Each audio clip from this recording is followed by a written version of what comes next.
Younger readers have certain expectations and needs from their books, and there is plenty of perceived wisdom about how authors should work within those boundaries. Ahead of the release of her novel, The Butterflies of Meadow Hill Manor, next week, fantasy author Stefanie Parks shares her tips for writing fantasy for children, as well as the rules she ignored.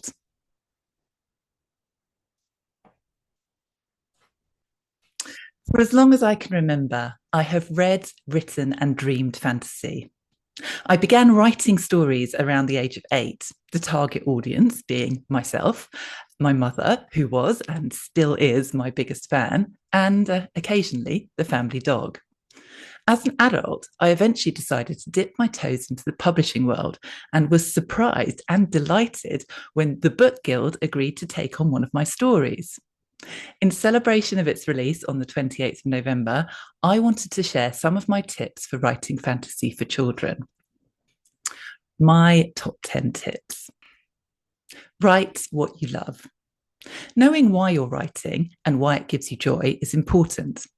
As a child, my approach was simply to write stories that I knew I would enjoy escaping to later on. This still thrills me as an adult, and I continue to write stories that my younger self would love. Read. An obvious tip and relevant regardless of the age range or genre you're writing for. I read multiple children's fantasy books. This helps me learn more about the genre, what I like and love, but also what I dislike and want to avoid. I also read a wide range of horror, crime, historical fiction, and the odd bestseller. I try to read as widely as possible to broaden my experience and deepen my imagination. Write understandable storylines. Whilst children's stories can and should embrace a whole spectrum of emotions and themes, it's important to write storylines that are understandable and accessible. If they become too complex or unnecessarily intricate, then younger readers may switch off. I worked as a primary school teacher for many years, and the books that were requested over and over again were the ones that were easily understood. Introduce an element of magic. Children's fantasy stories contain magic. What kind of magic will your story include? Depending on your subgenre, you might be writing about magical creatures, worlds, or entire magic systems. Personally, I love contemporary fantasy stories where characters live in our everyday world with an added element of magic that not everyone is aware of. In my upcoming book, the magical element is focused around butterflies. Know your backstory. There will be a huge amount of information that doesn't get written in your book. It's important that you, as the author, know this information. When authors haven't done their wider thinking around the backstory, it can show in their work. For every hour I spend writing, I probably spend 3 hours just thinking, pondering on characters, posing myself questions, and exploring the limitations of the magical systems and worlds I've created. These can be simple practical questions or huge philosophical concepts. What would happen if X occurs? Is Y a possibility in this story? Why doesn't Z act in this way? However you approach this, your thinking fills out your world and characters and impacts upon the final story by giving it a more complete feel. Get feedback from children. They will be wonderfully and painfully honest. And as the intended audience, it's great to get their input on your initial drafts. I was lucky enough to have a connection with a talented young artist named Imogen, 12. I gave her a copy of the book and asked her to develop some images of the butterflies. The results were excellent, and it was a great insight into how children might imagine the butterflies. Use organizational systems that work for you. Another tip that isn't really specific to children's writing, but is something I found essential. If you're not a pantser, then you'll need to use some sort of system to organize your thinking. Find what works for you. I read various blogs around this topic and tried a range of systems from spreadsheets and story arcs to tick lists. In the end, I discovered that what works best for me is simple notes and sketches. So, despite having zero artistic skill, I generally plan by using bullet pointed words or short phrases and then sketching any accompanying images. It must look dreadful to anyone else, but it's what works for me. Write about relatable issues. What annoyed you as a child? Chances are those same things irritate and challenge today's children too. So, whilst most children will hopefully not relate to the trauma that occurs in my book, they may well relate to some of the other issues within it, feeling frustrated with parents, being the awkward newbie at school, trying to make friends, etc.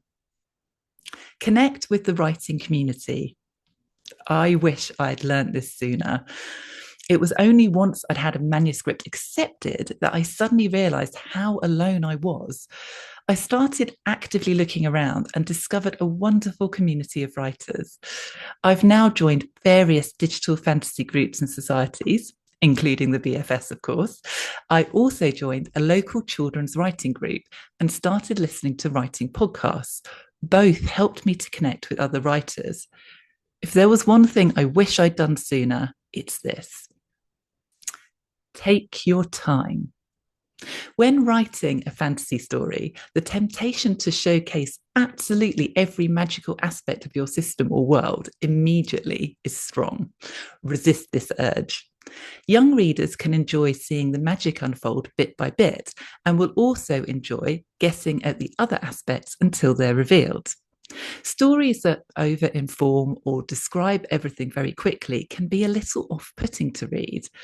As a reader, I enjoy connecting the dots myself and am happy to learn about an author's magical creations as they unfold over the course of a book or series. But there was also advice that I chose to ignore. Rules I ignored included these. Stay away from topics that are too dark or upsetting.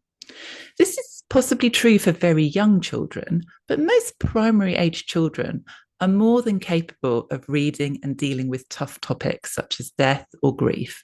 They experience a whole range of human emotions, just like adults, and books can provide a great way to open up those discussions. As a teacher, I was often amazed by the depth of thinking and conversation that would come from our storytime sessions. Ensure children's books have a clear moral or teach a life lesson. I think this all comes back to your why. If you're writing a book with the purpose of teaching a life lesson, then great. But if you're writing a book for the purpose of enjoyment, then I would argue that including a life lesson isn't essential. I also believe that reading is a fantastic way of learning empathy. How else do we get inside other people's heads and understand their points of view? I think all books teach us empathy, which is a great lesson. Make sure your characters are clearly described or paint a picture. I do not always do this, although some of the feedback I've had from children suggests they would like me to. When I read, I enjoy creating pictures of the characters for myself, so I tend to provide very little detail in this area when I write. I think there are only about 2 lines of description for the protagonist in my upcoming book. This won't be everyone's cup of tea, but it is a reflection of tip number 1. Write what you love. Ultimately, it's all about your own preferences. The internet is full of helpful writing tips. The do's, don'ts, always and never lists are easy to access and are often very helpful. However, these are always subject to an individual's preference and style. The lists above are a case in point. They are my preference and style. If you know why you're writing and why it brings you joy, get it written and you'll figure out the rest along the way. The Butterflies of Meadow Manor by Stefanie Parks was out on 28th of November 2024.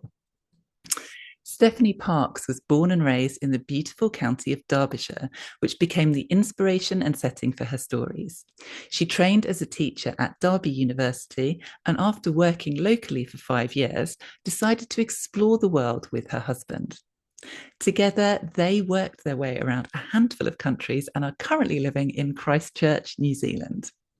Stefanie has written consistently during her travels, her stories always linking back to her homeland.